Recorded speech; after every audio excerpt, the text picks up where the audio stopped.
it was studied vastly in vivo and in vitro condition, and it shows cholesterol micellization inhibitory activity. So in most of the papers they have studied only one concentration. So at 200 microgram per milliliter concentration, EGCG was reported to have 45% inhibition. So according to that, our extract, the ethanolic extract, has potent activity. So this is again the summary of results. So these are the conclusions. Ceylon cinnamon bark extract possesses antilipidemic properties in terms of anti-lipase, cholesterol esterase, and cholesterol micellization inhibitory activities.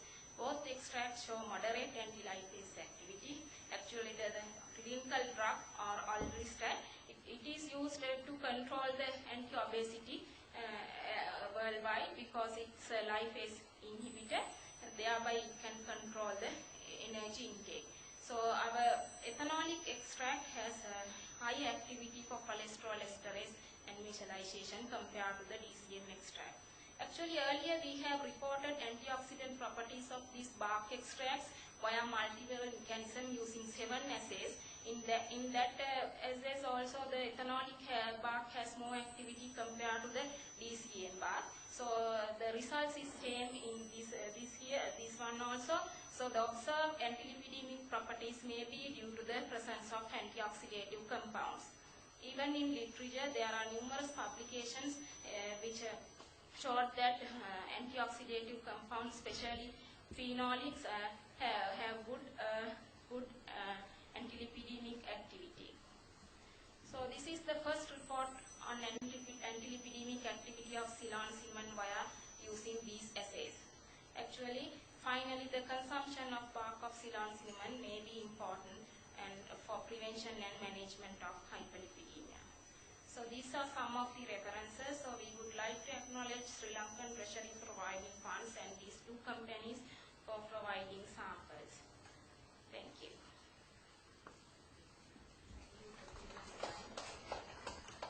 Now, it is open for questioning or comments. Any question?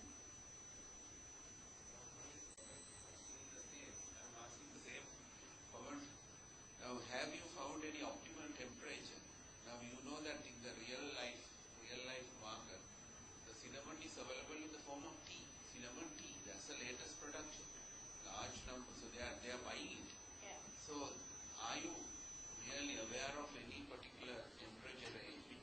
All these things are happening because if that is so, this is a marvelous. Of course, you can see the. Here the ethanolic extract we have used, it's a reflux one, so the temperature goes up to 90 degrees. 90 degrees. Yeah.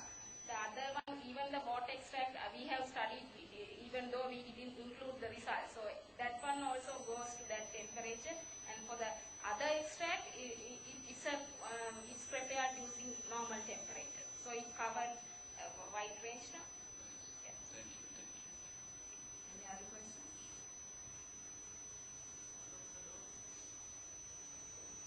Dose for humans.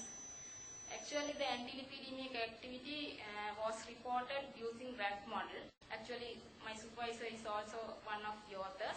So in that case, they have used 200 milligram dose for the rat. So according to that conversion, it is for the humans, it's around 5 to 6 grams.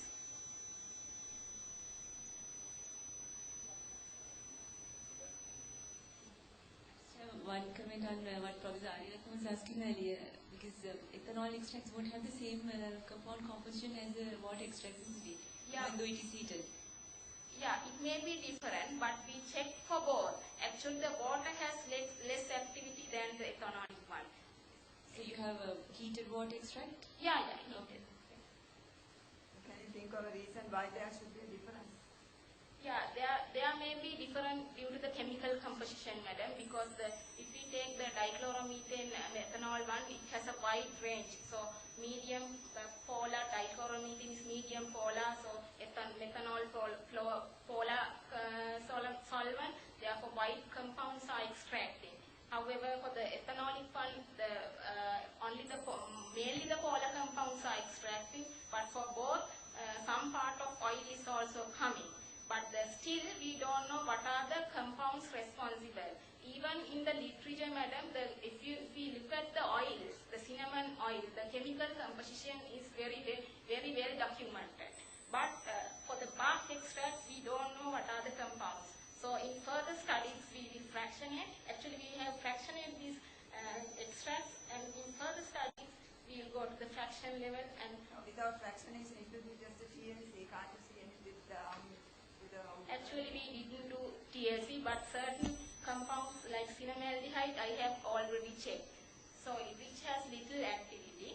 So for the total activity, I would say there are several compounds. And in literature, 1,8-cineol is one of compound in cinnamon bark. It is reported to have anti-lipidemic properties. Any other question? Good talk, thank you. This is now marketed as a wanted product, especially for diabetes and things like that. Do you know if anybody has done any toxicological studies on this? In that paper published by Dr. Sirimal and other authors, they have studied the toxicity in rat models. After giving the cinnamon extract for 1 month, they have studied toxicity for liver, and then they have studied for I can't remember kidney and another one. So in that case, they didn't show toxicity. But even in RDA, they recommended cinnamon as safe food. Sri Lankan cinnamon. Yeah, not the cassia because it contains coumarin.